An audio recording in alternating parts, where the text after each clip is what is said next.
directly to the Chinese president is an approach being taken by the USA, Canada, France, Ireland, and many other allies. The Foreign Secretary has been in touch with Mr. Lai's family in relation to the private conversations that have happened, and I know that many in this House will want to express their support for the family. We recognise their fortitude at this incredibly difficult time. Mr. Speaker, this government remains steadfast in our support for the people of Hong Kong. That is also why today the Home Secretary has announced the expansion of eligibility for the B&O visa route. The UK has welcomed around 200,000 Hong Kongers since 2021, and we will unequivocally continue to uphold our commitments to them. This government's utmost priority is to secure the release of Jimmy Lai, an elderly, unwell British citizen.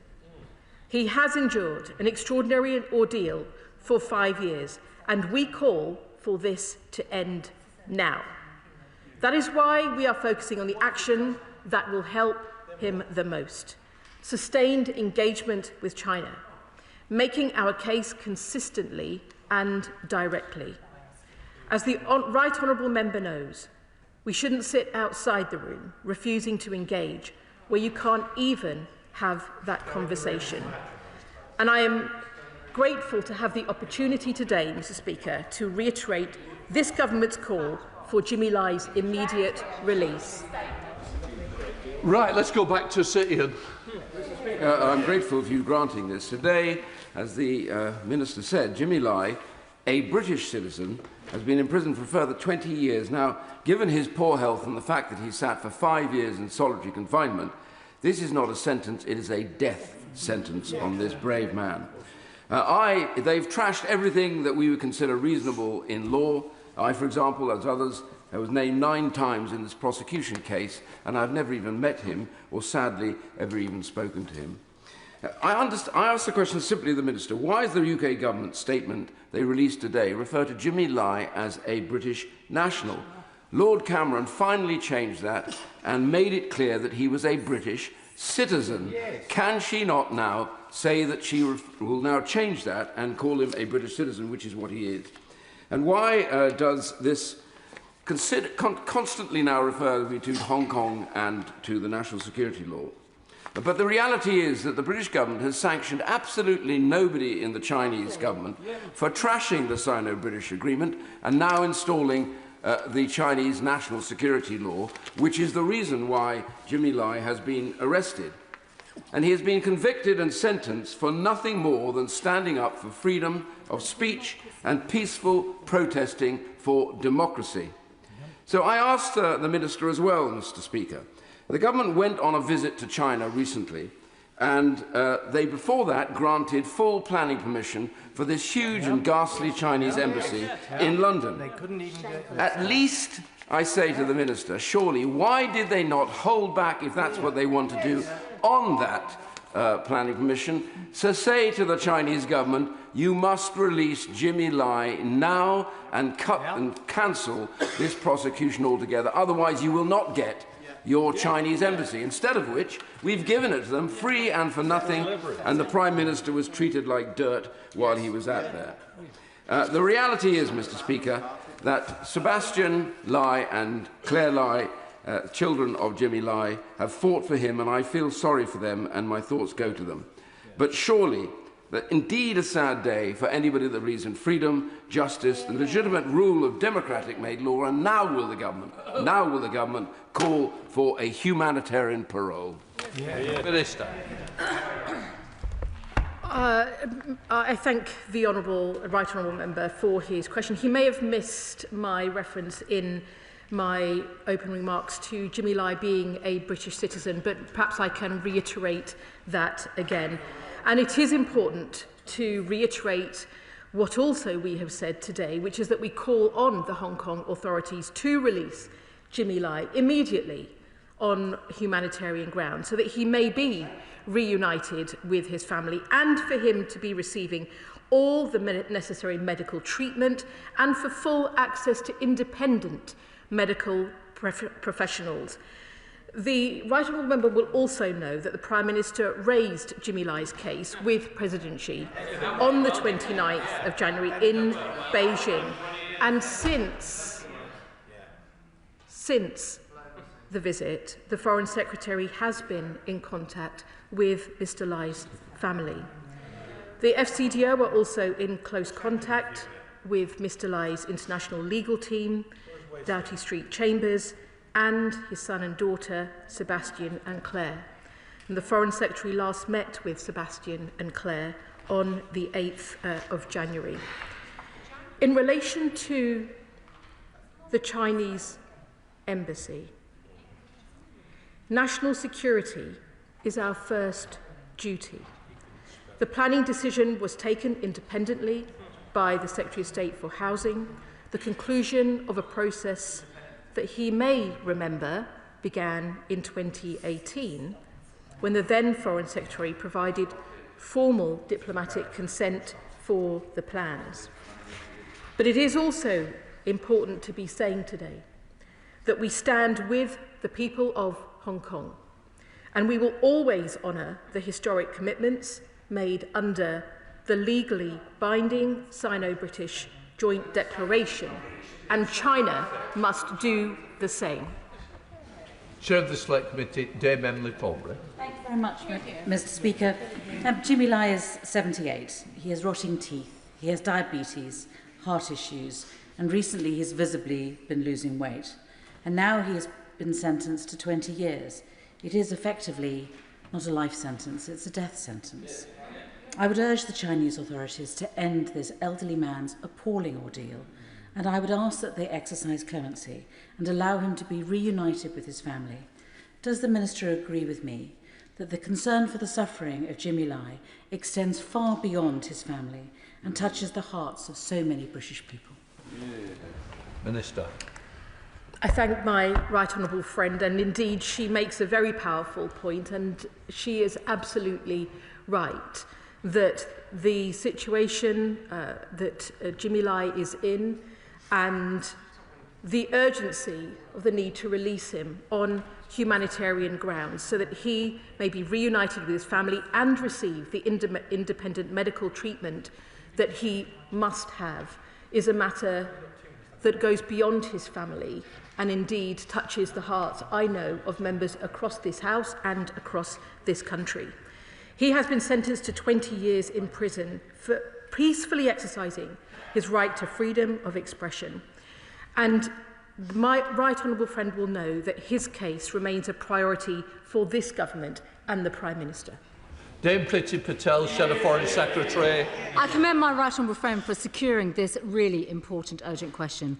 Today, Jimmy Lai and the democracy and freedom he has campaigned for in Hong Kong has been sentenced to 20 years.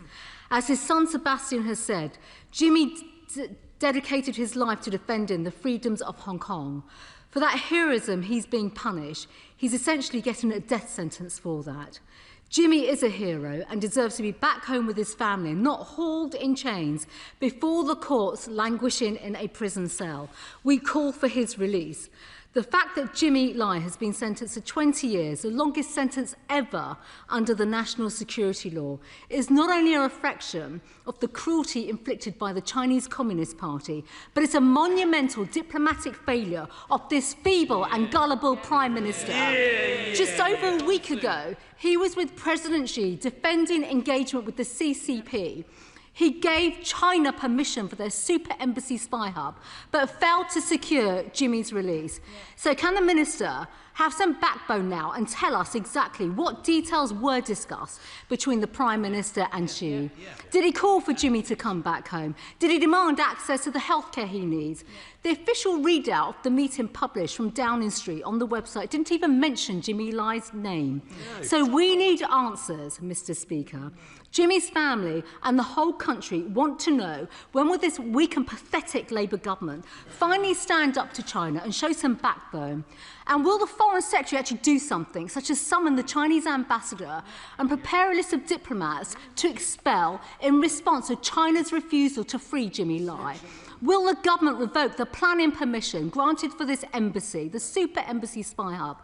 Will China now be placed on the enhanced tier of furs at long last? And will the UK, holding the presidency of the UN Security Council, actually take some steps now and ask what diplomatic steps will be taken to escalate this case, put some pressure on China for once, and secure global support for Jimmy's release? Jimmy must be freed now. And I have to say, this is a day of shame for this weak Labour government and its failure to stand up for China. Let me thank the Shadow Foreign Secretary for her comments, but to also say that she will know that this is a situation that has been ongoing before we were in government, and that we continue to seek the release of Jimmy Lai immediately. She will know that we assess Jimmy Lai's prosecution to be politically motivated. And she will know that in order to have the conversation with the Chinese government, you need to be in the same room.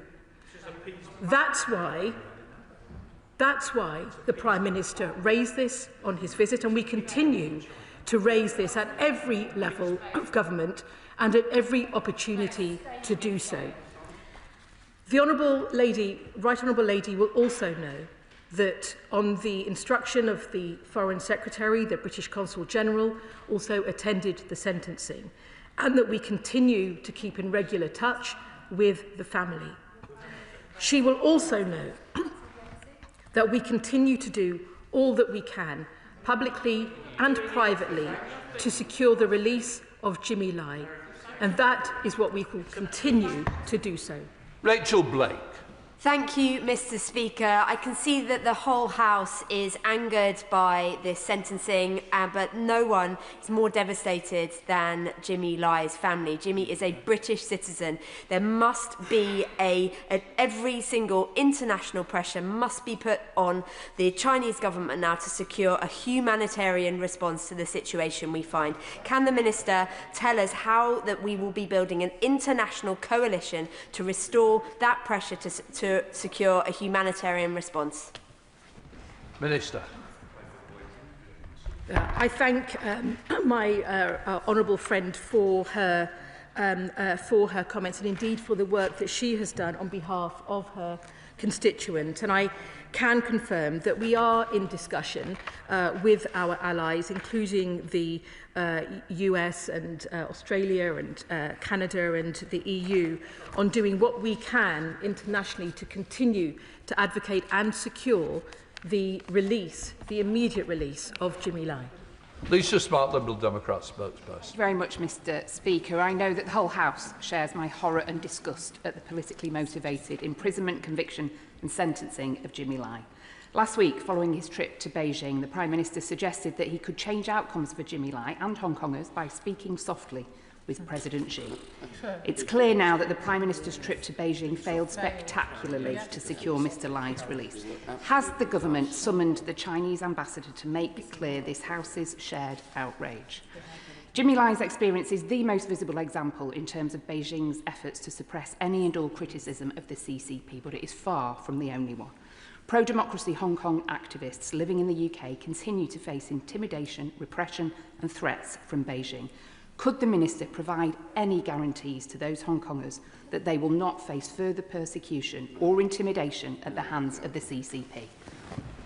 Minister. Thank the honourable member for her comments, and if I can also share that that we continue to raise Jimmy Lai's case publicly and privately with the Chinese government. And it is important also to note that In December, when we did summon the ambassador at the verdict, senior officials in the FCDO summoned the Chinese ambassador to condemn the development in the strongest terms. And there is a public readout of those representations made during that meeting. And what is continuing to be the case is that any attempt by any foreign state to intimidate or to harass or harm individuals in the United Kingdom will not be tolerated, and we have taken action to do more to support law enforcement and training in this country to make sure that that is the case. Mr. Speaker, many of Jimmy Lai's family, including his son Sebastian, are my constituents. They are devastated by today's sentence that risks being a death sentence for a 78-year-old British citizen, a much longer sentence than any of the co-defendants and the longest ever under the national security law. Can the Minister reassure this House that it is the government's position that now this sham trial is over, that there are no more phony procedural reasons for us to work with our international allies to negotiate Jimmy's release? Minister. I thank my honourable friend and indeed for the work he has done to support the family. And let me be clear that we see this as a politically motivated prosecution, and we believe, and we continue to state, that he should be released immediately. And we will continue to work directly with the Chinese government, raising our concerns and our views in public and in private, continue to engage closely with the family, and indeed continue to work with our allies, as I have already mentioned. And he will also know that this is a case that the Foreign Secretary has also discussed with Secretary Rubio, and officials are also in regular contact on the matter with the US government. Tom Tugendar. Thank you, Mr. Speaker. Mr. Speaker, many of us in this House were sanctioned by China, and the Prime Minister went over and managed to sell somehow the partial unsanctioning of a few of us as a victory. I would have welcomed a victory, which would have been the release of Jimmy Lai. But sadly, the Prime Minister conceded all of his cards before getting on the plane, leaving himself nothing to negotiate. Couldn't the Minister find anything else that maybe China wants that he could negotiate with? Maybe the Prime Minister could offer them the Isle of Wight or perhaps the Outer Hebrides. He's trying to give away everything else anyway, and at least the job of the Prime Minister would then be to protect a British citizen, and one who, as we all recognise, has now been given a death sentence by the Chinese, not the Hong Kong authorities. Lovely. Minister. Thank you, Mr. Speaker. Perhaps I can answer the substance of that question with a more serious response, which is this, which is that it was important to see progress that was made on lifting the ban of parliamentarians to be free to travel to China. And what the Prime Minister said last week is absolutely right, that there is more to do, and it is important to get clarity on how we move forward, where those bans have not been lifted, and it is very important that we continue to see that progress. David Smith. Mr. Speaker, I have to say it's really disappointing to see the opposition front bench treat this as if it's some kind of party political issue, and that they don't have a monopoly on outrage about this. And this really should be a cross-party issue. So I'll ask my right honourable friend, the Minister, a specific element as she works and the government works for the release of Jimmy Lai in this outrage. Can she also keep into consideration his freedom of religion or belief? Because I understand that he's been denied access to the Eucharist as well. And so as we're making representations on his behalf, as all of us should be, can we keep that in mind? I thank my honourable friend for his question, and indeed for the work that he does as our envoy on the freedom of religion and belief. And certainly that is a matter that we continue to keep and to continue to advocate for on his behalf. Andrew Mitchell. Thank you, Mr. Speaker. Mr. Speaker, now is not the time to lambast the Chinese government for the wider issues between us, but to focus 100% on securing clemency for Jimmy Lai. Surely the granting of clemency and a one-way ticket back to the UK and to his family will be a win for everyone, including the Chinese. Minister.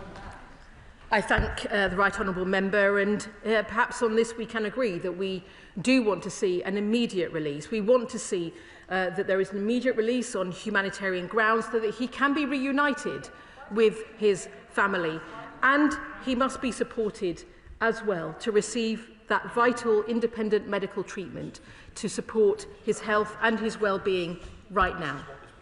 Joe Southwell. Thank you, Mr. Speaker. Last year, the UN Working Group on Arbitrary Detention ruled that Mr. Lai has been unlawfully and arbitrarily detained.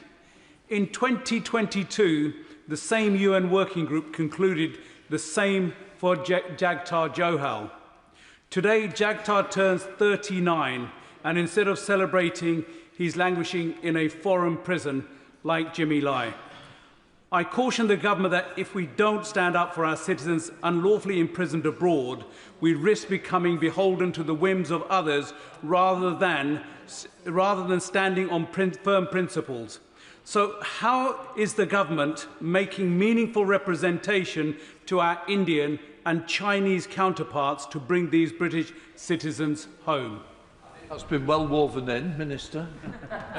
Mr. Speaker, let me thank my honourable friend. And in relation to Jimmy Lai, let me say that we take the UN Working Group's opinion incredibly seriously. That's why we continue to call for Mr. Lai's immediate release. And in relation to Jagtar Singh Johal, he will know also the work that we continue to do. Sir John Whittingham. Thank you, Mr. Speaker. In December, I asked the Prime Minister to make clear that his visit to Beijing could only go ahead if Jimmy Lai was released. He responded to me, "It is important that we continue to engage so that we can raise this issue." That clearly achieved nothing. But will the Minister also bear in mind that alongside Jimmy Lai, 6 other senior members of Apple Daily received lengthy prison sentences in what RSF have described as the complete collapse of press freedom in Hong Kong? And will she say what action the government will take in the 2-week period before in which an appeal has to be lodged to make sure that not just Jimmy Lai but all of them are released? Minister. Let me thank the Right Honourable Member, and he will know that in relation to the appeal, that will be a matter for Mr. Lai, Jimmy Lai, his family and his legal team. But he is right that it is important that we continue to call for an end to the national security law and for the release of all those who are being held or prosecuted under it. That is our position, and it will continue to be so. Emily Darwin. Thank you, Mr. Speaker. As chair of the All-Parliamentary Group on Hong Kong, I just want to absolutely say, on behalf of many of the members of that group and myself, how horrified we are. This case exemplifies the systematic dismantling of Hong Kong's judicial independence. The proceedings under the national security law do not operate within the independent or impartial judicial framework. Judges are designated by the Hong Kong SAR executive. Trials are conducted without juries, evidential thresholds are lowered, and the fundamental presumption of principle of innocence is gone. How is the government going to take on, not just on behalf of Jimmy Lai, but for all the Hong Kong who live here in the UK, that we will protect them from this nefarious activity and illegal law? Minister. It is absolutely the case that we continue to be concerned about the erosion of freedoms, and she will have seen that be expressed in the 6 monthly reports that are also published by the Foreign Office. We continue to stand, and we will always stand, with the people of Hong Kong. And it is essential that we continue to see the honouring of historic commitments that were made under the legally binding Sino-British joint declaration. And it is absolutely clear that China must do the same. Darren Jones. Speaker, Jimmy Lai's conviction is, as my honourable friend said, a massive failure for Sir Keir Starmer, who said he could change outcomes. This sends a worrying signal to Hong Kongers living in Wokingham and across the UK. Many Hong Kongers face intimidation from China when they are simply standing up for their civil liberties. So what steps is the government taking to protect pro-democracy Hong Kongers in Wokingham and across the UK who feel themselves to be under threat from Chinese authorities in our country? These residents are very concerned, and many of them feel for their lives. Minister.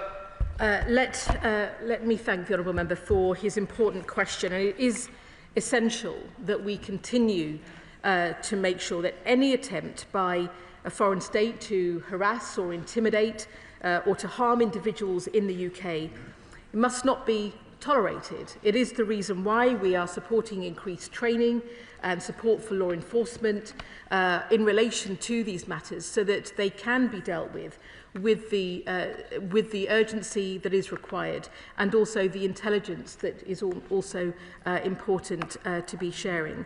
And let me also say that in relation to Jimmy Lai and the Prime Minister's visit, look, I will disagree with members of this House who are seeking to make this a party political matter. Jimmy Lai has been in prison since before this government came in to power, and we continue to work, as we should, across the House to do all we can to make sure that we are not just advocating for his release, but that this remains a priority for the government, as it is, and that we continue to work to have his release as immediately on humanitarian grounds. Snell.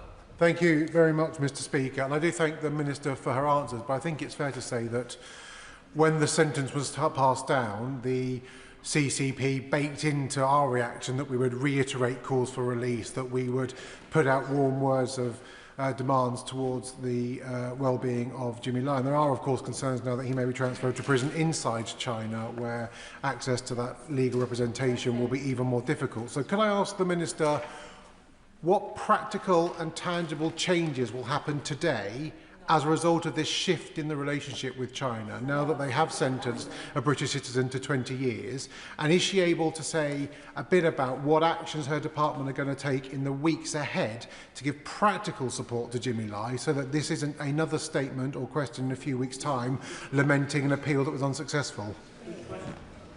Minister. Let me just reiterate in relation to my honourable friend's question that we continue to work with our allies and also to speak directly with China.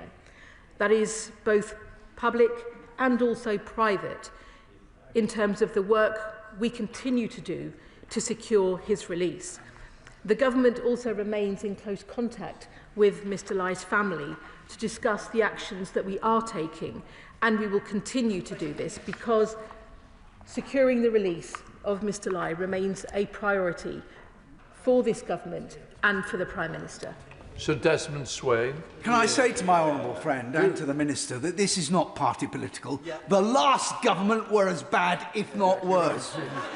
The reality is, the honourable lady spoke about condemnation in the strongest terms. That is a complete waste of breath. They understand one thing, and that there has to be a cost. Will she sanction those responsible? Thank you.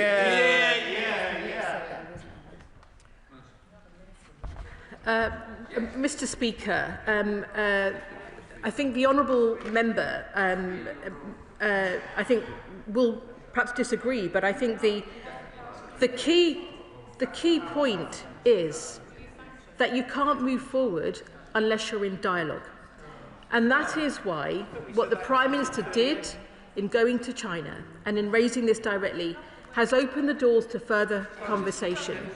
And it is important to say that we continue to advocate for the release of Mr. Lai in public and in private, and that we remain in close contact with Mr Lai's family on the steps that we are taking. Thank you, Mr Speaker. The government's been pretty generous to the Chinese government. First the embassy, then the Prime Minister's visit to China, trade concessions, and in return the Chinese government have conferred a death sentence on Jimmy Lai. Will those responsible in Hong Kong, the administration judiciary that undertook this politically motivated sham trial, will they welcome in the United Kingdom, or will they be sanctioned? Minister.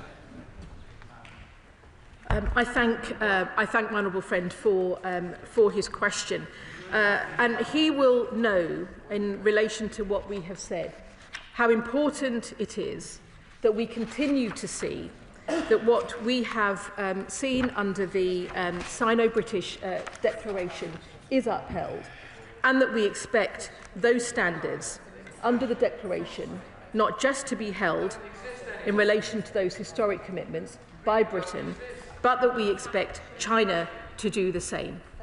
Stephen Gatton.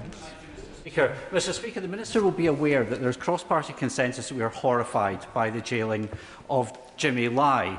But she'll also be aware that there are consequences when a UK government is perceived as being weak, and they have consequences for British citizens. Now, she said that the Prime Minister spoke softly. He also spoke ineffectively. So will she tell us what's next?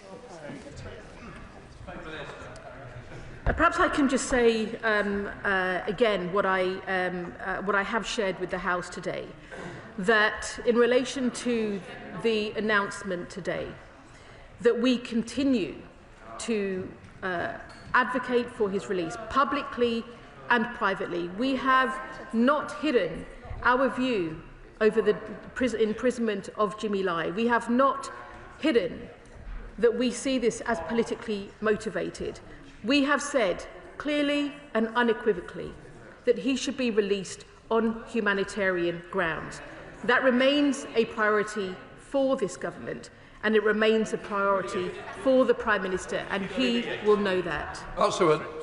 Thank you, Mr Speaker. Parallel to the terrible injustice inflicted on Jimmy Lai, my constituent Chloe Chung still has to live with a £100,000 bounty on her head. Her resolve has never been stronger. I spoke with her this weekend, despite knowing that anyone in the UK can claim that bounty. So in the spirit of keeping the conversation going, can I ask the Minister to use everything in her power to convince the CCP to lift that bounty from Chloe, and indeed all the other UK residents who currently have bounties placed on them under Hong Kong's national security law? And the only crime these people have committed is telling the truth about the repressive regime in Hong Kong. Minister. I thank my honourable friend, and I do agree with him. And what I will also say is that we will not tolerate this harassment and intimidation in the UK. And the safety of Hong Kongers in the UK is of the utmost importance for the government. He will also know that training and guidance, as I've said, on state threats activity is now being offered by counter-terrorism police to all 45 territorial police forces across the United Kingdom, and this includes upskilling dedicated 999 call handlers on TNR, which maybe the last government did as much of, I don't know. This new package of training does allow frontline police officers and staff to increase their understanding of the threats that foreign powers present, and we will continue to work with my honourable friend in relation to his constituents.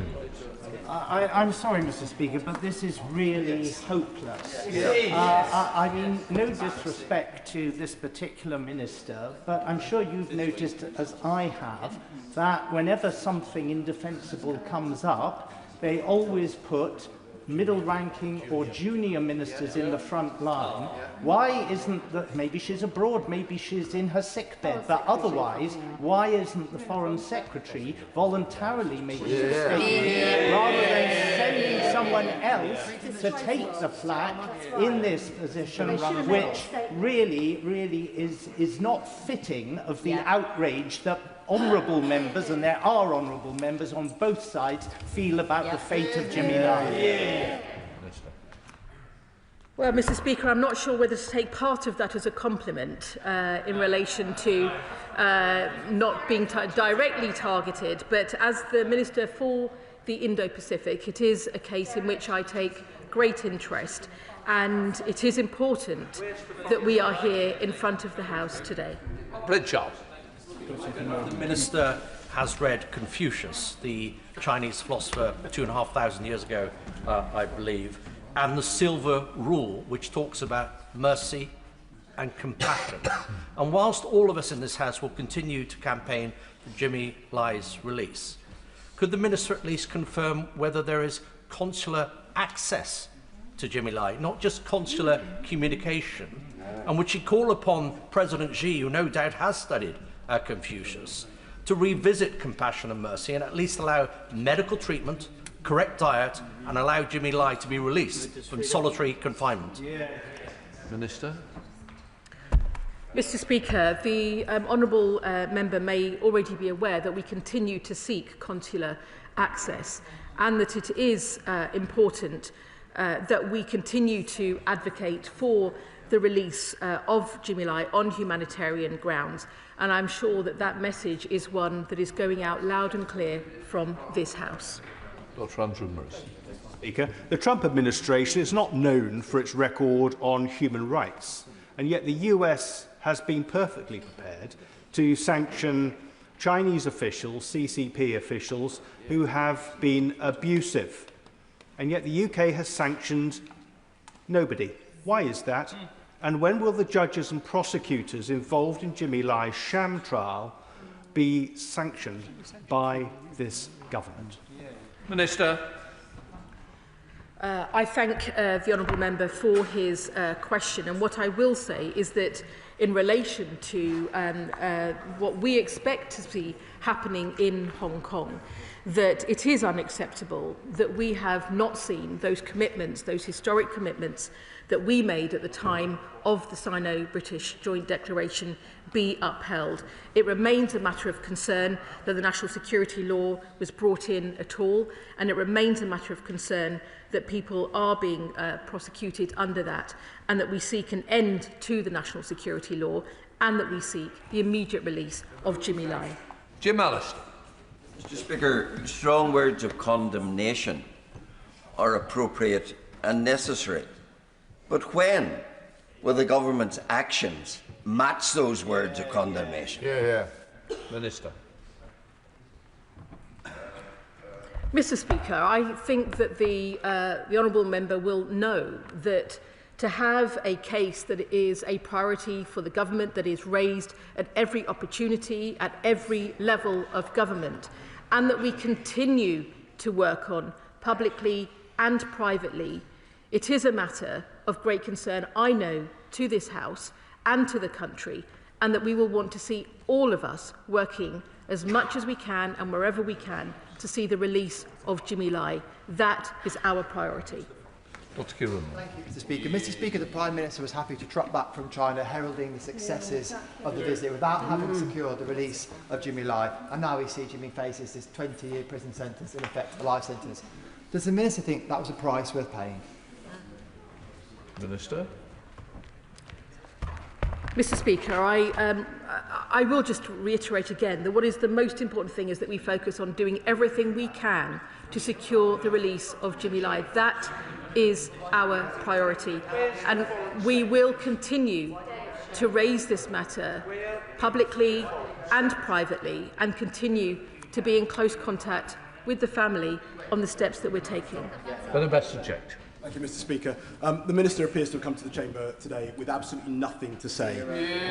The recent visit to China was an absolute disaster, where people took burner phones, we took a burner plane, we even appeared to take a burner Prime Minister.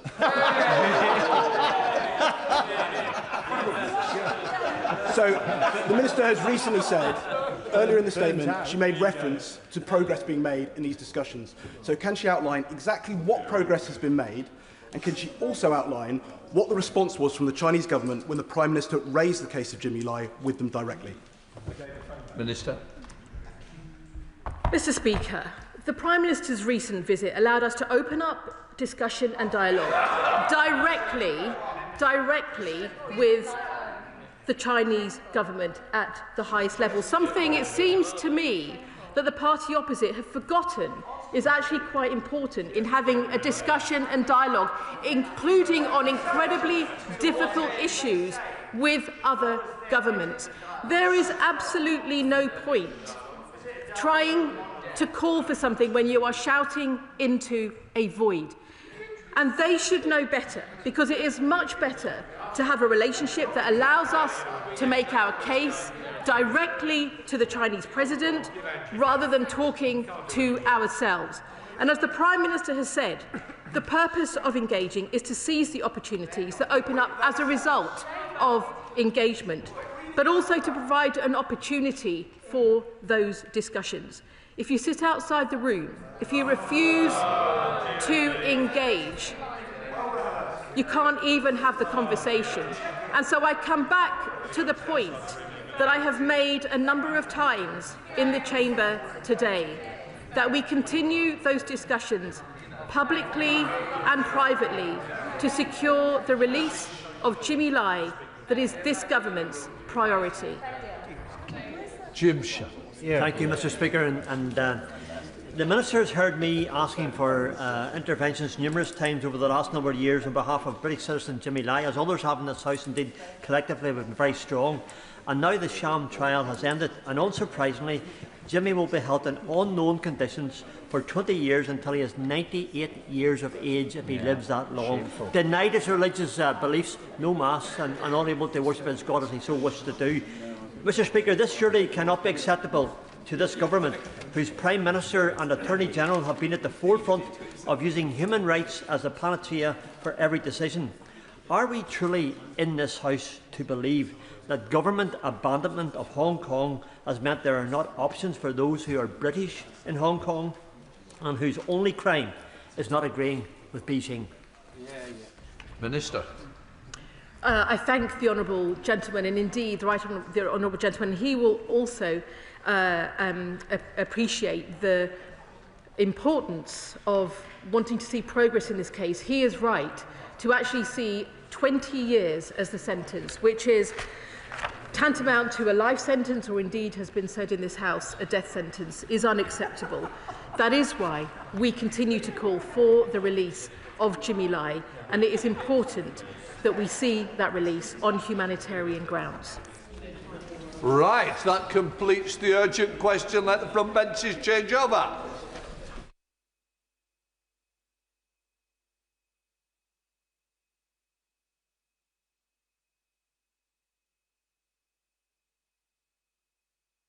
Statement, Darren Jones. Thank you, Mr. Speaker.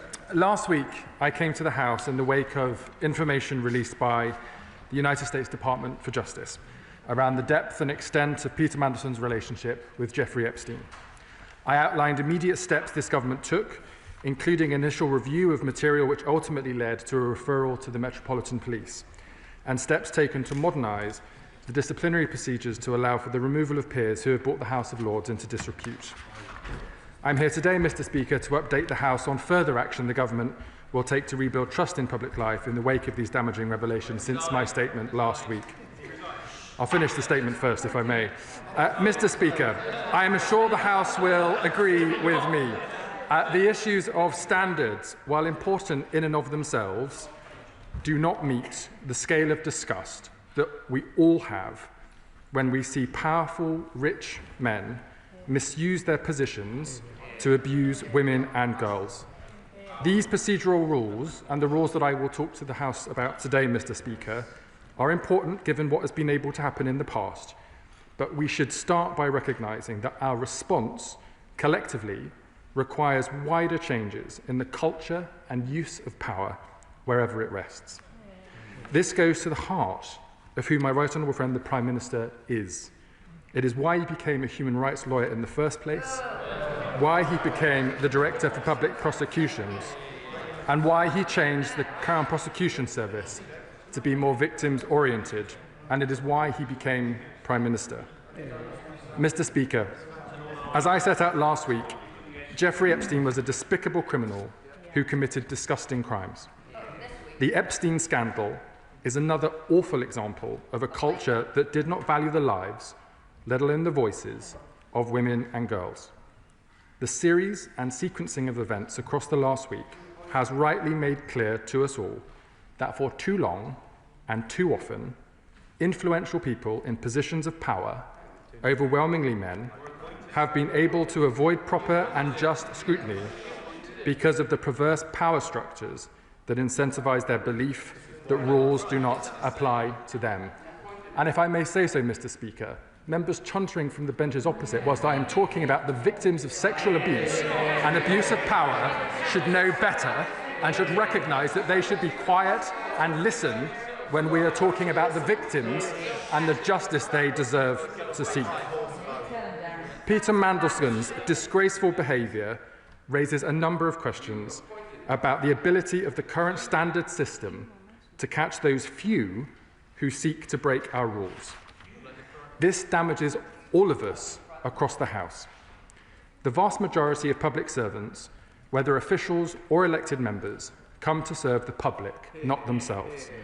This House, indeed this building, is full of people working hard, unsociable hours, making significant personal sacrifices in order to try and make a difference to people's lives, to do what is best for their country, to fight for their communities, to use their position in this place to give a voice to those whose voices are too often not heard. The issues associated with Peter Mandelson, however, show that we must go further to ensure that no one can ever again behave in this way. Since entering government, Mr. Speaker, we have delivered on our manifesto promises to strengthen the role of the independent advisor, and we have set up the Ethics and Integrity Commission, whilst also publishing ministers' interests, gifts and hospitalities more frequently, and reforming severance payments to ensure that they are proportionate and fair. This is significant and important reform after years of repeated ethics scandals under the last administration.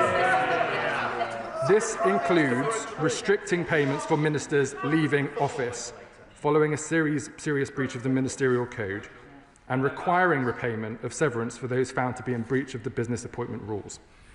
Mr. Speaker, it's also why the government has introduced the Public Office Accountability Bill, a landmark piece of legislation to tackle injustice, so that when tragedy strikes, the state is called to account. In response to the latest revelations in the past week, the Prime Minister has confirmed that the government will bring forward legislation to ensure peerages can be removed from disgraced peers, and that Peter Mandelson will be removed from the list of Privy Councillors. And we are changing the process for the relevant direct ministerial appointments, including politically appointed diplomatic roles, so that in cases where the role requires access to highly classified material, the selected candidate must have passed through the requisite national security vetting process before such appointments are announced or confirmed. But, Mr. Speaker, we recognise we need to go further. We will work with the newly established Ethics and Integrity Commission to ensure that it achieves its aims of promoting the highest standards in public life. We will consider whether the current arrangements for the declaration and publication of financial interests for ministers and senior government officials are sufficient, and whether in the future regular published financial disclosure forms or other additional transparency measures should be used. We will look closely at our system for providing transparency around lobbying, and, Mr. Speaker, it is clear that we should consider again the use of non-corporate communications channels within government. Revelations from the Epstein files have shown that it has been far too easy to forward sensitive information via unofficial channels. There is a lack of clarity about the use of non-corporate communication channels within government, which has raised concerns about the security of official information. As members on the benches opposite know from their former ministers who also forwarded information from the government via private email accounts to people when they shouldn't. The government recognises the consistent calls for a strategic review of these channels, the role they play in government, the legal framework in which they sit, and whether the current codes of conduct and guidance relating to them are effective.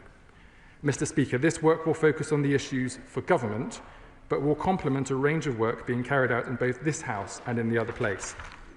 The government is committed to the principle that second jobs for members of Parliament should be banned outside of very limited exceptions, such as maintaining professional qualification. The Committee on Standards is currently conducting an inquiry into second jobs, and we are working with the committee to deliver meaningful change as quickly as possible. The House is considering the legislation currently before Parliament to introduce a duty of candour, and the Prime Minister has been clear that we will bring forward legislation to enable the removal of peerages from those who brought the House of Lords into disrepute. And, Mr. Speaker, the Government will ask the Lords Conduct Committee to expand its work reviewing the Code of Conduct in the other place to consider whether standards issues, including the rules relating to peers and lobbying, need to be reformed. Finally, Mr. Speaker, I want to provide the House with an update on the response to the humble address motion passed by the House last Wednesday. The Government is committed to publishing all relevant documents in line with the motion agreed by the House and is working at pace to do so. As the House agreed on Wednesday, papers which the Government believes should not be published on national security or international relations grounds will be referred to the Intelligence and Security Committee of Parliament. The Prime Minister wrote to the Chair of the committee on Friday, acknowledging that it is important that documents are made available to Parliament as soon as possible.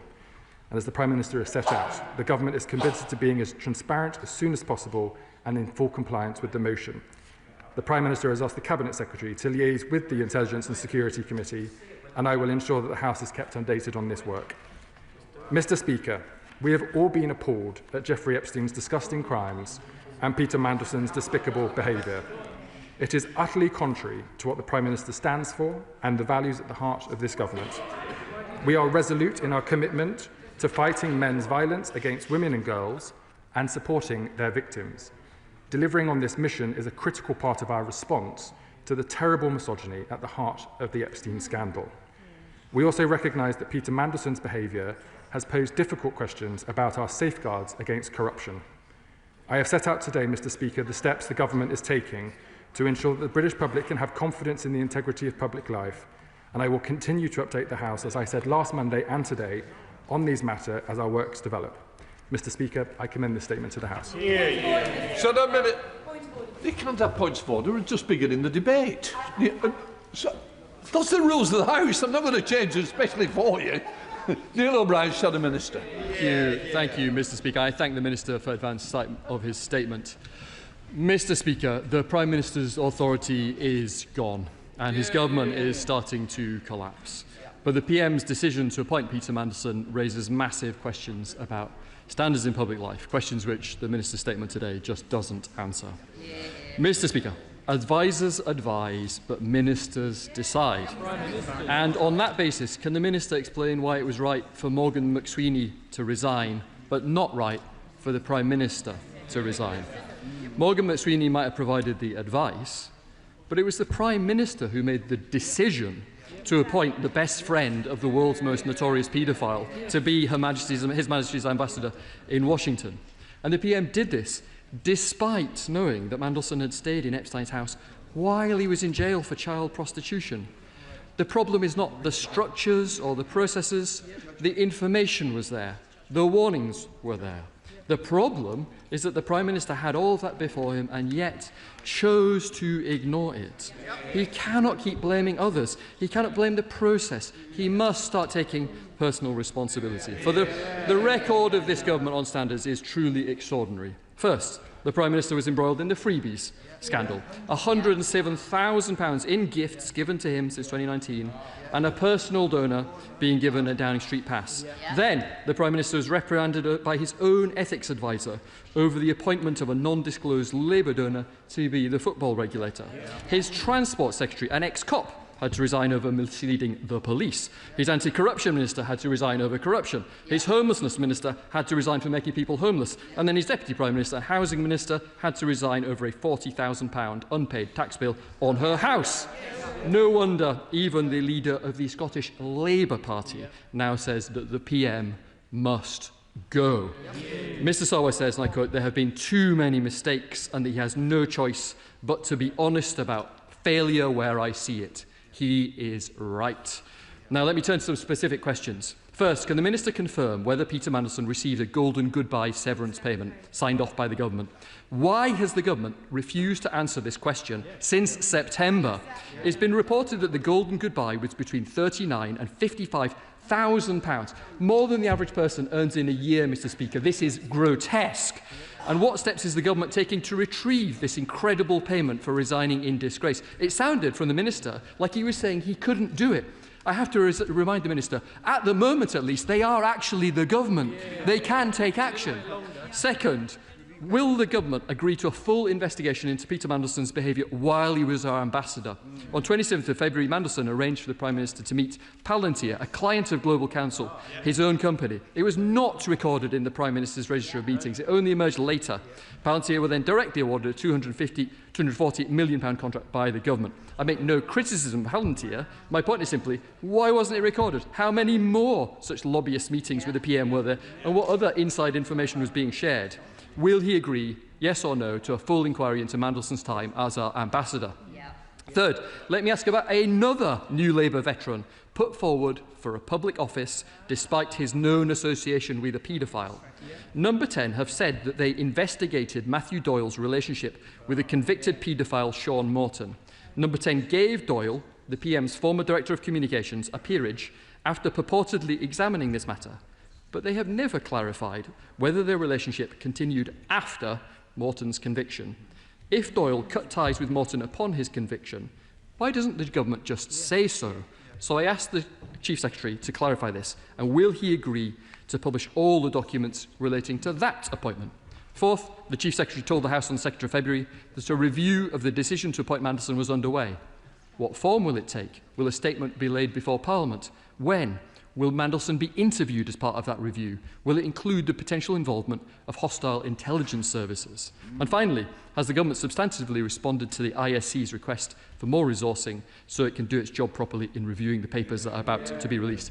Mr. Speaker, no amount of process or fiddling about with procedures can compensate for a Prime Minister who lacked the judgment to act on information put before him. The Prime Minister was warned about Mandelson. He knew, but he decided it was a risk worth taking. And as the leader of the Scottish Labour Party pointed out today, it's not just the Mandelson affair. Time and time again, the Prime Minister gets it wrong, from the winter fuel payment to the family farm tax. And just like with the grooming gangs inquiry, the PM has once again put his own political interest ahead of the interests of victims. Mr. Speaker, at the start of his statement, the Minister says, the PM's choices in this case go to the heart of who he is. And that is what we are worried about, Mr. Speaker. The PM's head of communications has resigned. The PM's chief of staff has resigned. The leader of the Scottish Labour Party says the Prime Minister should resign. It seems like more and more people, even in the Labour Party, are now coming to the same conclusion as the public. This country deserves better.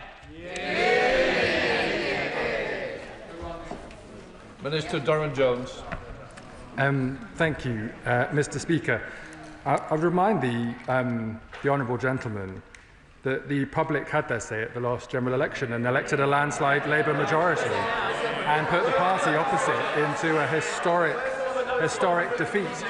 And might I say that one of the reasons, in my view, Mr. Speaker, that the public booted that lot out of office was because of the repeated failings in standards and ethics, from the PPE contracts to dodgy friends to lying to Parliament to the sex misconduct scandals.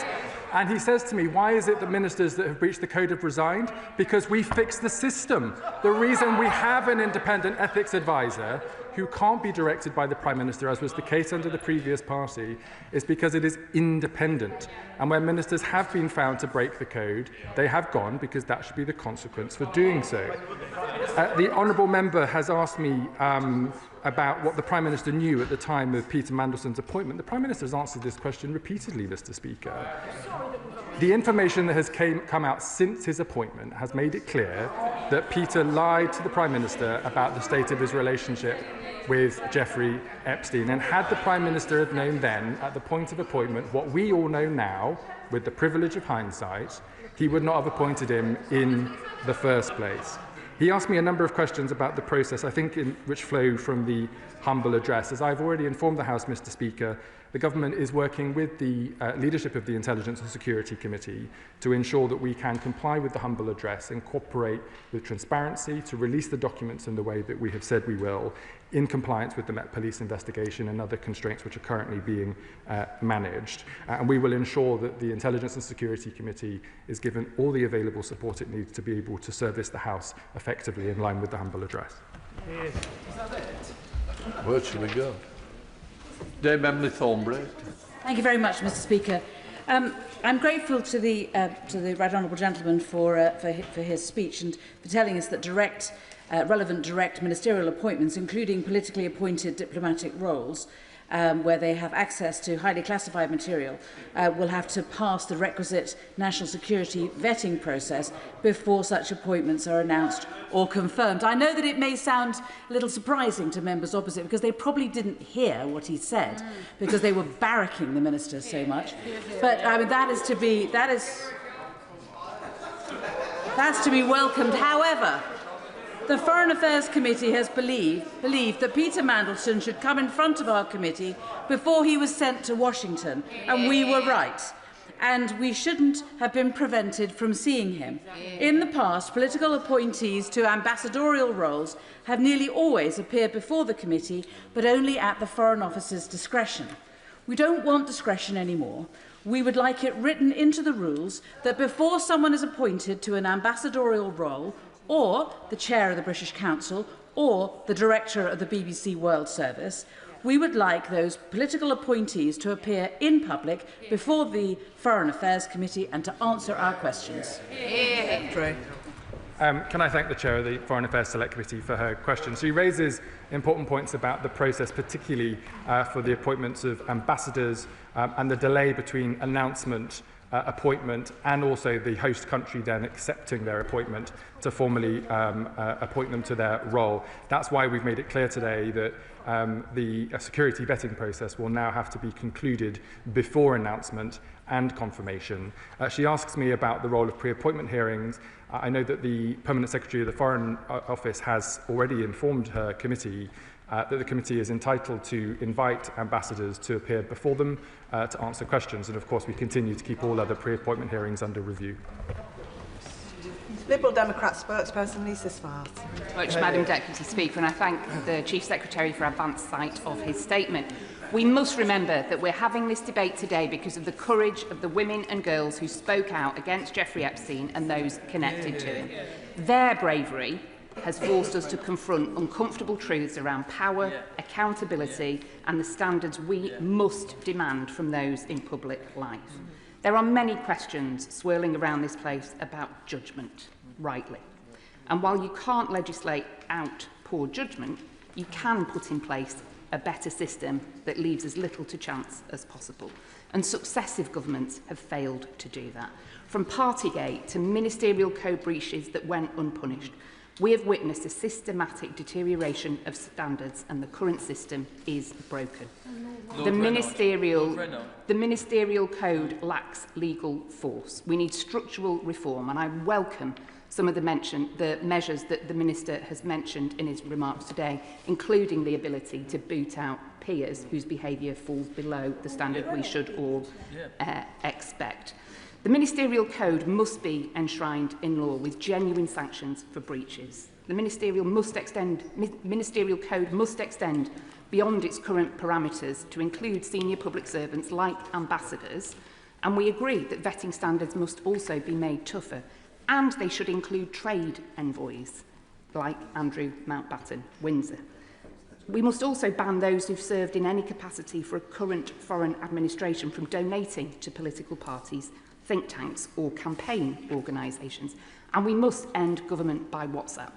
All ministerial instant messaging conversations involving government business must be placed on the departmental record. These should be published quarterly alongside emails, letters and phone calls to ensure greater transparency. We should also protect whistleblowers through a new Office of the Whistleblower with legal protections and criminal sanctions on ministers who fail to report wrongdoing. Just this morning, Madam Deputy Speaker, I met the lively and engaged Year 12 students from Hazel Grove High School. When the next election rolls around, they can all vote. They deserve better than the broken system, and we should all be working hard to restore the public's trust in politics. Chief Secretary. I thank the Honourable Lady for her statement and remarks. I think we all agree that we don't just need effective rules, but effective enforcement for people who break those rules. And these issues have highlighted the fact that there is more work to do. And I look forward, as does the government, in working on a cross-party basis to make sure, as she said, that we bring justice for victims who are affected by the abuse of power. Afsana Begum. Thank you, Madam Deputy Speaker. In December 2025, Palantir won a 3-year contract worth £240 million from the government. This contract, which is 3 times larger than any that Palantir has previously won, was awarded without tender. Will the Minister ensure that there is full transparency of how this decision was made and who was involved? And does he agree with me more widely that resignations under the last government meant that true accountability could be evaded and obscured, and that all our constituents wanted from us and this government was the change that we promised to deliver? In the first part of my honourable friend's question, I can assure her that all procurement rules have been followed, but if there is any suggestion of wrongdoing, we have powers under the Procurement Act to take action if required. On the second part of her question, I agree with her that the public were calling for change at the last election, partly because of the repeated scandal issues that happened under the last administration, and that's why, as I've set out today, we've already taken action to make the Ethics Advisor independent, institute the Ethics and Integrity Commission, and as I've set out in my statement today, we will go further. Select Committee Chair Simon Hoare. Madam Deputy Speaker, could I ask the Chief Secretary the following points? He said in answer to an earlier question the documentation would be released in compliance with the Metropolitan Police. Can he ensure that his department, number 10, and the Met understand what parliamentary privilege means and assert it on behalf of this House? Secondly, he's mentioned the bill which would remove Mandelson's title is in preparation. Now that's a short bill. Could he tell us when he expects to see it introduced in this place and guarantee a one-day process for all stages of the bill? And his statement today is entitled Standards in Public Life. Knowing that Mandelson was a friend of Epstein, forget the extent, and all of Mandelson's baggage, could the Chief Secretary finally explain to the House why Mandelson was ever on the short list of people being considered to be appointed to probably our most important ambassadorial role? Secretary. Can I thank the Chair of the Select Committee for his questions? On his first question around privilege, I don't for one second question the supremacy of Parliament or the basis of parliamentary privilege. All I meant to say was that the government is in discussions with the Met Police, who have launched a criminal investigation, and that it's important that we work with them to ensure that information is released that doesn't then affect their criminal investigations. The Cabinet Secretary and others are in discussions with the Met Police about that, and we hope to be able to say more soon. On his question on the bill, as I informed the House last week, the government's preference is to bring forward legislation that could be applied to any peer who is subject to breaching the rules and bringing the other place into disrepute. We have begun the work at looking at the scope and ability for that bill to be brought forward to the House. I've been informed that that has not been, that a bill of that nature has not been brought before Parliament since 1425, and that the 1970 bill, Madam Deputy Speaker, if I may have a few moments, was about a collective group of peers who had been, I think, collaborating with the Nazis around the Second World War. This issue is different. This is about standards that should apply to all peers in the House of Lords, and you should have appropriate mechanisms for that to be instigated. But we are working on that. We're liaising with House authorities to ensure that we can do that right, and we'll bring it forward very, very shortly. On his final question about the appointment of Peter Mandelson, as the Prime Minister has said repeatedly, if he had known at the point of his appointment what we know now, he would not have appointed him in the first place. Patricia Ferguson. Thank you, Madam Deputy Speaker, and I thank the Chief Secretary for his statement. And I wonder if he could tell the House how the Prime Minister is considering strengthening the role of the Ethics and Integrity Commission, given his commitment to improving standards in public life. Chief Secretary. I thank my honourable friend for her question. The Ethics and Integrity Commission has been set up only very recently by this government to play an important role in relation to standards in public life. We want to work with the Ethics and Integrity Commission together to ensure that we set it up for success in delivering on the issues and reforms that I've mentioned to the House today, and that's the basis on which we will be collaborating with them. Chair of the Standards Committee, Alberto Costa. Thank you, Madam Deputy Speaker. Madam Deputy Speaker, I never make comment about any conduct or standards issues that may impact on individual MPs, precisely because of my adjudicatory role in the Committee on Standards, and I don't propose to refer to the Prime Minister in respect of the potential that if not all documents are disclosed to the House, it might be a breach of privilege. But I do want to just say gently to the Minister this, that when he constantly refers to the past and to my party in government's role with breaches of the standards issues, from this moment on, will he accept that given the litany of issues that have befallen the Labour government, as outlined by my honourable friend at the dispatch box, that it would really behove him if he stopped doing that and just ensured that going forward the Labour government acts with the same standards of conduct that it demanded of my party in government? And might he request the Prime Minister, given the statements that he's made here today, to attend a meeting with the Committee on Standards to outline exactly how, moving forward, the Prime Minister will uphold the highest of standards? Chief Secretary. On the first part of his question, Madam Deputy Speaker, I agree that we need to ensure that we have a standard system both in this place and the other place that meets the challenges we're talking about today. That is not a party political issue. I merely make reference to the performance of the last government, given the chuntering that we've had from the benches opposite when I was talking about the reforms we're bringing forward to ensure justice for victims and appropriate powers to tackle corruption in the future. On the second part of his question, I'm sure that if he writes to the Prime Minister's office will engage with him and his committee on his invitation. I call Polly Billington, followed by Steve Darling. Polly Billington. Thank you, Madam Deputy Speaker. I think it's worth reminding my honourable friend that one of the things that people keep going back to is that the decision was made that this appointment was worth the risk. And what we finally found out was that some people decided that the rules didn't apply to them. Considering how important tackling violence against women and girls is to this government and to this Prime Minister, could the honourable gentleman agree to meet with women backbenchers in particular to discuss the possibility of exploring further how we tackle misogyny in public life? Secretary. I would be very happy to meet with my honourable friend and colleagues and to do anything I can in pursuit of that outcome. Steve Darling.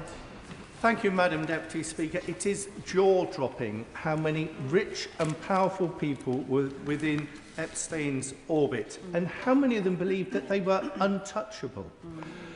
It's important that we have a culture that is supportive and trusting around whistleblowers. Does the Minister agree with me that we need to have an office for whistleblowers as the backbone for such a positive culture? Yes. Chief Secretary. I agree with the honourable member that we need to ensure those processes are available in all circumstances. My understanding is the legislation was updated in recent years, but I'm happy to consider any inputs from the honourable member and other members in the House if they wish to send them to me. Joanna Baxter. Thank you, Madam Deputy Speaker. I thank my honourable friend for his statement, and would he be able to confirm the actions the government has taken to ensure that direct ministerial appointments, including political appointments, must pass the appropriate security vetting processes prior to those appointments being announced or confirmed? Chief Secretary. I can confirm from my honourable friend that the rules have been updated to ensure that national security vetting must receive full clearance before any direct ministerial appointments are confirmed publicly or then confirmed for appointments at later stages. As I said to our honourable friend, the Chair of the Foreign Affairs Select Committee recently, for ambassadors in particular, the process can often be quite stretched out over a number of days from announcement to being confirmed by host country and then fully being in post. But we will update the rules to make sure that what happened in these circumstances with Peter Mandelson can't happen again. Sir Ian Duncan-Smith. Madam Deputy Speaker, I don't doubt the right honourable gentleman's desire to put things right. What I slightly doubt today is that right now, today, when everything is about the Prime Minister's judgment, that this looks a lot like smoke to me. This is right, but not right now. And the point I simply say to him is that the point about Mandelson is that all of this stuff was actually known in conversation discussion. He was sacked twice for impropriety in government office. He actually ended up in Deripaska's yacht when the EU was discussing taxation on aluminium, improper again, and all this stuff leads to the final question of why him. Then, of course, the vetting was not good enough, but it could have been had they bothered to check everything. And I simply say to the honourable gentleman, there is a big question to be asked here, as my honourable gent said. Surely This is ultimately about the Prime Minister's judgment in overruling anything that he found and deciding for his own purposes that this man should have been appointed to ambassador. Chief Secretary. The right honourable gentleman will know that the Prime Minister apologised last Thursday for having appointed Peter Mandelson to the post. As he said repeatedly, had he seen the information that we are now all able to see from the release of documents from the US Department for Justice, which showed the level of corruption, but also the deep and extensive relationship that existed between Peter Mandelson and Jeffrey Epstein, on which Peter Mandelson lied to the Prime Minister about at the point of his appointment, he would never have appointed him in the first place. Alex McIntyre. Thank you, Madam Deputy Speaker, and I thank my right honourable friend for his statement. My biggest concern, the biggest concern of my constituents, is that the impact of behaviour like Peter Mandelson's undermines trust in our politics and in our democracy, because quite frankly, all parties in this House have had scandals related to someone in their party. It gives us all a bad name. So can I ask, from the bottom of my heart, can this government get a grip of it and end the sleaze and scandal culture that has engulfed all of our politics, all of our parties, so that I can go back to my constituents and say, no, we're not all the same? Chief Secretary. I thank my honourable friend for his question. As I said in my statement, the vast majority of members of this House, but also civil servants and other political appointments in the other place, come into politics to serve the public, not to serve themselves. But what the Peter Mandelson issue has shown is that for all of the rules that we have in place that work for the majority of people doing the right thing, there have still been loopholes for people who want to do the wrong thing, and those are the loopholes that we're now going to close. Stephen Gethings. Madam Deputy Speaker, can I thank the Minister for his statement today? It was clearly preferable being here than in the reception that the Prime Minister is hosting for Scottish Labour MPs and MSPs later on. I've lost count of the amount of time that I've spent here dealing with one way or another Westminster chaos. And it often relates to members of the House of Lords who are there for life, be they Labour, Liberal or Conservative. This statement's tinkering. When will they commit to what they've committed to for 115 years and dealing with the obscenity that is the House of Lords? The honourable member will know that the government's committed to working with peers in the other place to modernise the House of Lords, and that we agree that that needs to happen. That's why we're in the process of removing hereditary peers and why we're working with the authorities in the other place to make sure that we deal with the issues we're talking about today. Spence. Thank you, Madam Deputy Speaker, and I thank the Chief Secretary for his statement and his focus on the victims of these appalling crimes. Could the Chief Secretary explain what steps this government has taken to ensure victims and survivors of these vile crimes are heard by those in power? Chief Secretary. I thank my honourable friend, and he's right to bring us back to the victims of Jeffrey Epstein and all women and girls who have been subjected to these atrocious crimes across the country, because evidently their voices continue to not be heard and these crimes continue to perpetuate. That's why the government's committed to halving violence against women and girls, and why it's introduced the measures to ensure standards of public life are enforced in this place and in the other place too. Sir John Whittingdale. Thank you, Madam Deputy Speaker. Can I tell the Chief Secretary, in relation to his previous answer, that the Foreign Affairs Committee repeatedly asked for Lord Mandelson to appear. You refused to come. But what the Foreign Affairs Committee did hear was from the Permanent Under-Secretary that Lord Mandelson would be entitled to a payoff in relation to the terms of his contract. So can the Chief Secretary say how much he received and whether or not he will be asked to repay it? The Foreign Office is currently reviewing the terms of the contract that led to the suggestion of severance payments when Peter Mandelson was sacked, and is due to update the House in due course. Sam Rushworth. Thank you, Madam Deputy Speaker. Can I thank the Chief Secretary for his statement? It is refreshing to see a government that's committed to making those in positions of trust accountable. They're clearly very angry today. And maybe it's because it's in marked contrast to a record of people who voted to cover up for one of their friends. But may I say, for ordinary people in Bishop Auckland, the crimes of Epstein are truly shocking and disgusting, and they're shocked to see this global web of power and people acting with such complete impunity. So is the government, in addition to looking at improved vetting, looking at how we have improved surveillance and vetting of those who are in a position of trust to make sure that these sorts of things cannot happen by those who are entrusted? Chief Secretary. I thank my honourable friend for his question. As he will have heard in my statement today, there are a number of avenues that the government is pursuing, including the potential for more routine annual disclosure of financial and commercial interests that we hope will shed more light on some of these issues where individuals are getting away with breaking the rules. Gavin Robinson. Madam Deputy Speaker, the Chief Secretary will know that there are too many members on both sides of this House that enjoy situations like this, and it belies the seriousness of the situation. Does he recognise that an integrity and ethics advisor would not be able to solve the appointment of somebody removed from government twice if the Prime Minister wishes to appoint them? Exactly the point. Would not be able to assist a former director of the Public Prosecution Service whose professionalism should have been to discern the truth in accepting lies, or to inject honour in a situation where a Prime Minister accepts the advice of an individual and then accepts his resignation, but receive the advice? Chief Secretary. I thank the honourable member for his question, and he's right that the public do not expect party political bickering on these issues, but problems to be solved and justice to be sought for those who deserve it. On the question of the advice the Prime Minister received, as I've said a number of times, Peter Mandelson lied to the Prime Minister. Questions were asked, and Peter Mandelson lied in his answers. I'm sure that will become clear as part of the disclosure of documents in compliance with the humble address in the coming weeks. Charters. Thank you, Madam Deputy Speaker. Can I thank my right honourable friend for all he's doing to overhaul standards in public life after the absolute bin fire that the party opposite left? But can I ask him to comment on this? Because Peter Mandelson is reportedly in receipt of a severance payment, and I was a former regulator, and clawback's an important tool that can come in. So does my right honourable friend agree that, if possible, Peter Mandelson should be forced to pay every single penny back to the British people? Chief Secretary. I do agree with my honourable friend, and as I say, the Foreign Office will be coming forward with more information in due course. Richard Ford. Thank you, Madam Deputy Speaker.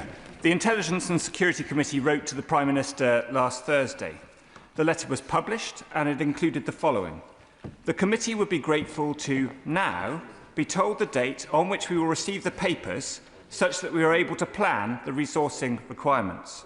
I don't doubt what the Minister said about the government being committed to being as transparent as possible, but in his statement the Minister repeated the phrase "as soon as possible." Can the Minister go beyond ASAP so that the Intelligence and Security Committee can plan the resourcing before receiving the papers? I can confirm the government will be working with the Intelligence and Security Committee. There are meetings, I think, happening today and tomorrow morning on that basis. The government is just liaising with the Metropolitan Police about the criminal investigation. Once that has been clarified, we'll be able to move forward with disclosures to the House. Burren Moon. Whereas, Madam Deputy Speaker, could the Chief Secretary elaborate to the House how the government will work with the Committee on Standards on proposals to ban second jobs for members of Parliament to deliver meaningful change? My honourable friend will know that it was a clear manifesto commitment of our party to ban second jobs for members of Parliament, except in limited circumstances, for example, where you have to maintain a professional qualification by being a doctor or a lawyer. The committee in the House is considering those issues, and I know that they've been working on them in quite some detail. The government is working with the committee to try to move that on as quickly as possible, and I know the committee wishes to do the same. Sir Julian Lewis. I think it's notable, Madam Deputy Speaker, that despite the government's huge majority, I think they've run out of people to stand up and defend their position. Now, the Minister is, and I'm not being patronising, the Minister is a very intelligent man. Therefore, I ask of him that he does not insult the intelligence of the rest of us when he talks about the Prime Minister having believed Mandelson's lies after he asked him questions. We now know from the forensic questioning by the Leader of the Opposition that the Prime Minister knew that the relationship between Mandelson and Epstein carried on, ongoing was the word, after his being jailed for paedophilia and prostitution-related offences. He apparently chose to ask for more questions after that and was lied to. What more did he need to know before knowing that this man should never be allowed within miles of the American post as our ambassador? Chief Secretary. My honourable friend will, in due course, see papers disclosed in compliance with the humble address, which will be very clear in showing the questions that were asked to Peter Mandelson and the lies that Peter Mandelson responded with in answering the Prime Minister's questions. Anne Davies. Madam and I thank the Chief Secretary for the statement. We in Wales know how this story ends. The former Welsh First Minister Vaughan Gething was forced to resign following a serious error of judgment, and the Prime Minister had expressed full confidence in him. The Prime Minister then went on to appoint Peter Mandelson, despite his association with a convicted paedophile being a matter of public record. So what lessons, if any, does the Chief Secretary draw from this pattern of poor judgment at the very top of government? Chief Secretary. As I've repeated to the House, Madam Deputy Speaker, there needs to be rules that apply in all circumstances to all people in respect of the House of Lords, this House of Commons, and in appointment to these roles, and clear consequences for people who lie or breach those rules. And those are the reforms that the government are bringing forward. Sir Bernard Jenkins. Madam Deputy Speaker, yesterday the Prime Minister's adviser, Morgan McSweeney, resigned because he had advised the Prime Minister to make this appointment. What advice did the National Security Advisor, Jonathan Powell, give to the Prime Minister? And if he did give the same advice, shouldn't he resign as well? Chief Secretary. The honourable member will know that it would not be appropriate for me to speak on behalf of civil servants and special advisers from the dispatch box. The statements released by Morgan McSweeney and Keir Starmer yesterday answer his questions in relation to Morgan McSweeney's decision to resign from post. Sian Berry.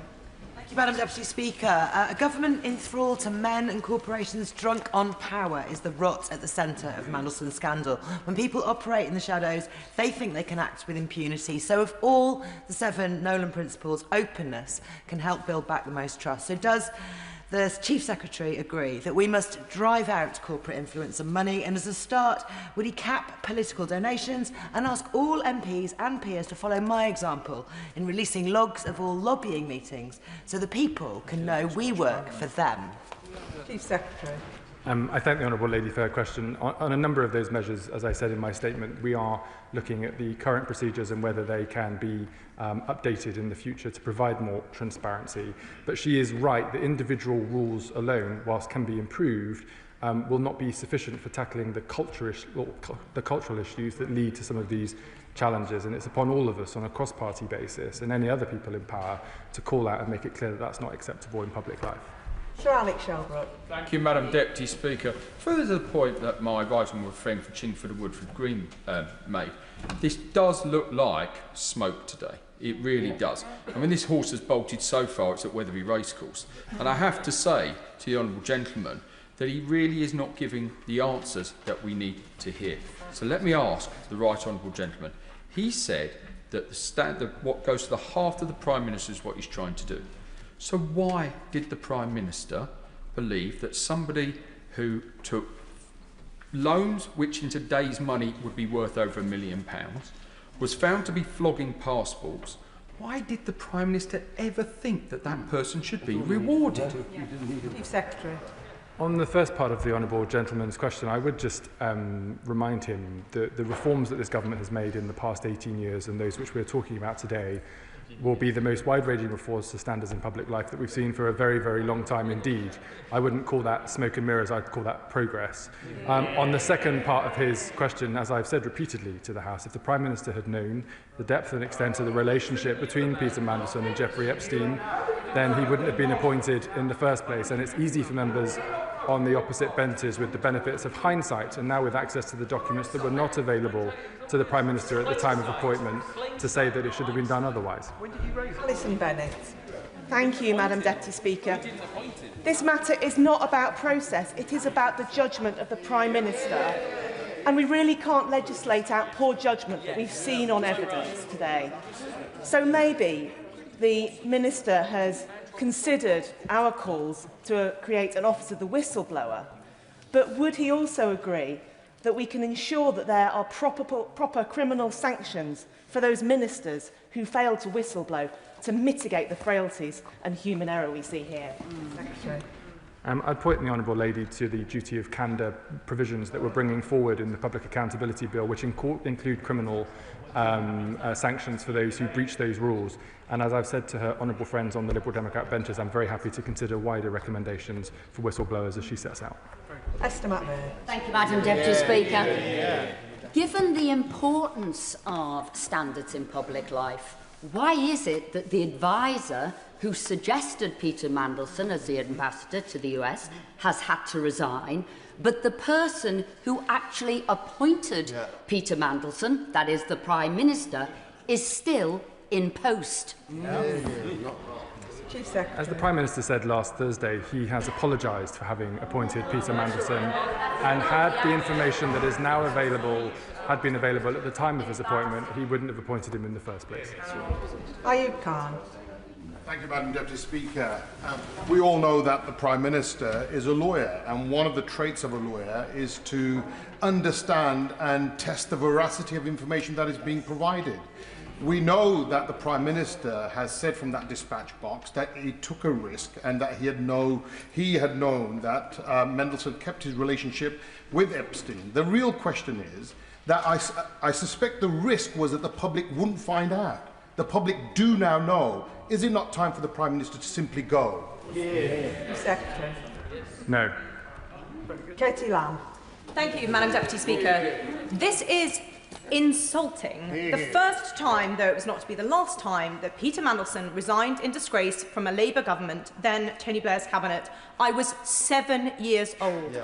Is the Minister seriously telling us that our Prime Minister needs tweaks to process to know not to hire somebody who has been a nationally notorious crook for over 25 years? Secretary.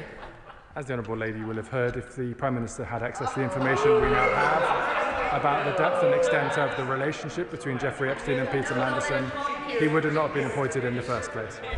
Tessa Munt.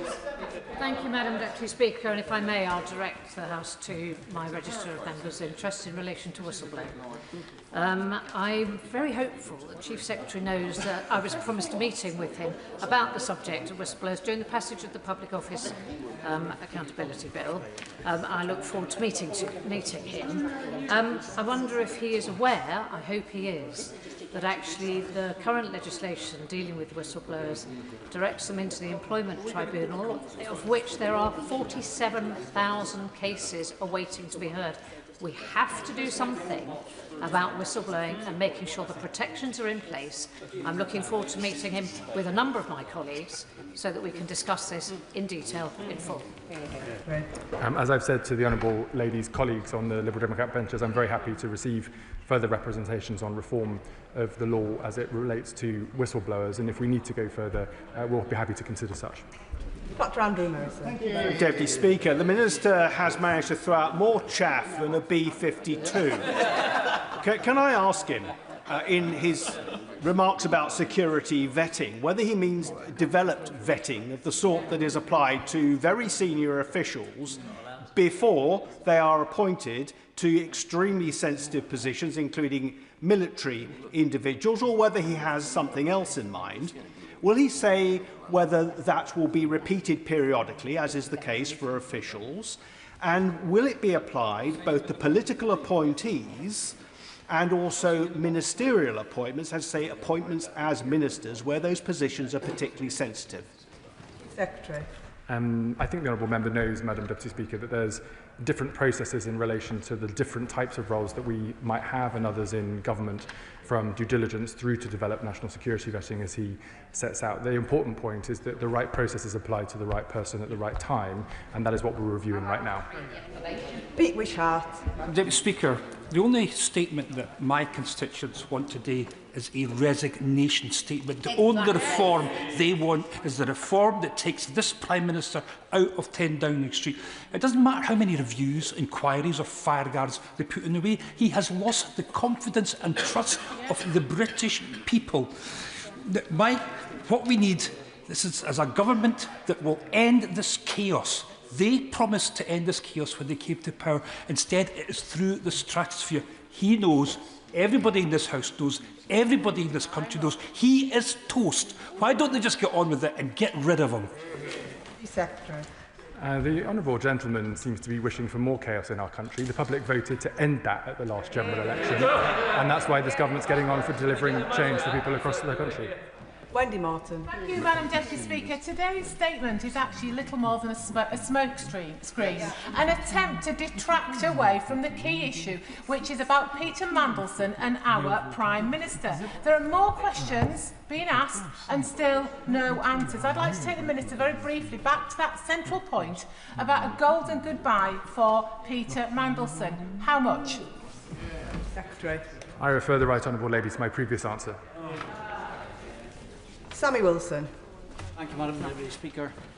Of course, we do need to have a Commissioner who has got the powers and abilities to expose where there's been corruption and to deal with it. But this statement today is not required, because we already know that a bad judgment has been made by the Prime Minister, and really what the public want to know is how is he going to be held to account for things which he already knew and ignored. But can the Minister give us an assurance then looking at extra powers for commissioners will not go as far as what has happened in Northern Ireland, where the discredited former Standards Commissioner has used her powers to silence members of the Assembly for too vigorously questioning ministers or not showing enough empathy when they make public statements about security situations in their own constituency, and especially since some of the members sitting behind me, when their heckling fails, now threaten members by reporting to the Standards Commissioner to try and silence them that way. Chief Secretary. I think it's important, Madam Deputy Speaker, that we take good practice wherever it exists and learn the lessons where reforms have not worked, whether in our Parliament or in other devolved governments across the United Kingdom. And the honourable gentleman is encouraged to write to me with his examples in more detail to ensure that we avoid that in the future. I can assure him that the government has no intention to want to try to limit the voices of people in this House or indeed anywhere else. Gregory Stafford. Thank you, Madam Deputy Speaker. Going back to the process the Prime Minister followed, he received information from the vetting and security services that Peter Mandelson might have had an ongoing relationship. He then questioned Peter Mandelson about that. Did he then test those answers that Peter Mandelson gave with that security and vetting service? Because if he did not, it can only mean one of two things. Either he has a dereliction of duty or he's a credulous fool. Either way, he should resign, shouldn't he? Chief Secretary. No. Jim Allister. Thank you. Can I take the House back to where this debate started? It began with the shadow spokesman reminding us that advisers advise and ministers decide. And in the back of that, I want to give the Minister the opportunity, I think for the fourth time in this debate, to answer the fairly fundamental question that I'd like to know the answer to and my constituents would like to know the answer to. If it is right for an advisor to resign, why not the far more culpable decision maker? Chief Secretary. As the Prime Minister has made clear, he apologised for appointing Peter Mandelson to the position of Ambassador, and had the information which is now available been available at the point of his appointment, he would never have appointed Peter Mandelson in the first place. Dr Luke Evans. Thank you, Madam Deputy Speaker. And can I thank the Minister for his statement about the new rules and legislation that he's bringing forward. I've missed something, though. Could he point to the one that he's bringing forward that would stop a Prime Minister from appointing a twice-sacked best friend of the world's greatest paedophile? Chief Secretary. I refer him to the detail of my statement. Rupert Lowe. Thank you, Madam Deputy Speaker. Many of us, including myself, spoke in this House against the ill-judged appointment of Peter Mandelson, which flew in the face of logic, given his poor relationship with the US and his history of misfeasance in public office. Will the Minister undertake to obtain all redacted evidence from the US pertaining to all UK persons in positions of influence referred to in the Epstein documents and expose them to the public? This is the only way to clear up this global scandal for the UK electorate. Chief Secretary. Where the government has jurisdiction over documents and in compliance with the humble address, we will publish them, as I've said to the House earlier today. Ben Obsojecti. Thank you, Madam Deputy Speaker. The Minister keeps making reference to if we had known then what we know now with regards to Peter Mandelson's appointment. But the key fact is that we already knew of Peter Mandelson's ongoing relationship with Jeffrey Epstein, as the Prime Minister spoke about at PMQs last week, just as the government knew about Matthew Dawes' relationship with Sean Morton and still gave him a peerage after the internal investigation. But coming back to the resignation statement of the Chief of Staff yesterday, he stated that whilst I did not oversee the due diligence or vetting procedure, so could the Minister explain who did oversee the due diligence and vetting procedure? Chief Secretary. These processes are administered by the Proprietary and Ethics team in the Cabinet Office, by the Foreign Office and all of the normal appropriate authorities. Jim Shannon. Thank you, Madam Deputy Speaker. And Chief Secretary is an honourable man, and he's answering incredibly difficult questions, and we have to recognise that. The Chief Secretary will know that I seek to find solutions rather than prioritising point scoring. I say that very respectfully in this House. In this instance, it's clear that the public want a solution to the seeming litany of trust-breaking decisions taken by successive governments. And whilst we cannot please all people, the issue of a basic standard for public servants is non-negotiable. And this breakdown, I believe, has highlighted the need for accountability at the highest level. So does the Chief Secretary believe that this can be achieved without a complete overhaul of the appointment system? I agree with the Honourable Member that there's evidently a number of changes that need to be brought forward, and as he suggests in his question, I think that should be done on a cross-party basis in the interest of how we serve the public. Iqbal Mahmood. Thank you, Madam Deputy Speaker. The confidence in the Prime Minister is at an all-time low, and many of the reasons for that have already been discussed. However, one particular issue, the Prime Minister visited Palantir's head offices in Washington, DC in February 2025. Will the Chief Secretary confirm if Peter Mandelson advised the PM to visit Palantir, what the purpose of the visit was? Will the government publish details and minutes of the discussions that took place at this meeting? And will the government review all existing contracts with Palantir and suspend any further engagement with them until the investigations are completed? The Prime Minister engages with a whole host of businesses, whether in the United Kingdom or abroad.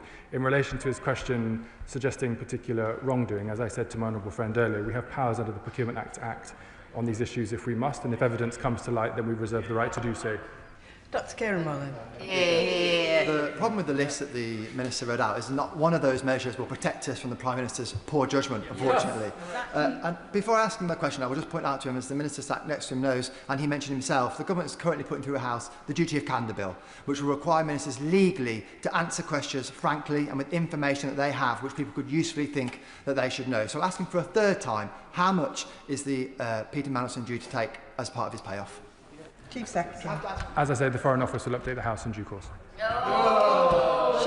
Showkat Adam. Thank you, Madam Deputy Speaker. I thank the Minister for his statement and definitely agree that Epstein's crimes were disgusting and Mandelson's behaviour was despicable. But I'd like to remind the Minister that under the last government, the now Prime Minister said this: a fish rots from the head down, and the real change had to be led and modelled from the top. Yet here we are, the issue is back. Despite the colour of the rosette changing, the Prime Minister's closest circle must now take the fall for his poor decision-making and appointing a man who is the best friends with a paedophile. Given that there is now a criminal investigation into his closest advisers, shouldn't he do the honourable thing and take his own advice? Chief Secretary. The Prime Minister, as he said today, is getting on with the job of delivering change for this country that the electorate voted for 18 months ago, rewarding my party with a huge majority in this House. These issues are important and we will fix them, not least keeping the victims of sexual abuse and abuse of power at the centre of those thoughts. And I know that members across the House will want to work with us to ensure that that is done. And that concludes the statement. And we now move on to motion number 1 on business of the House today. Minister to move. Back to move.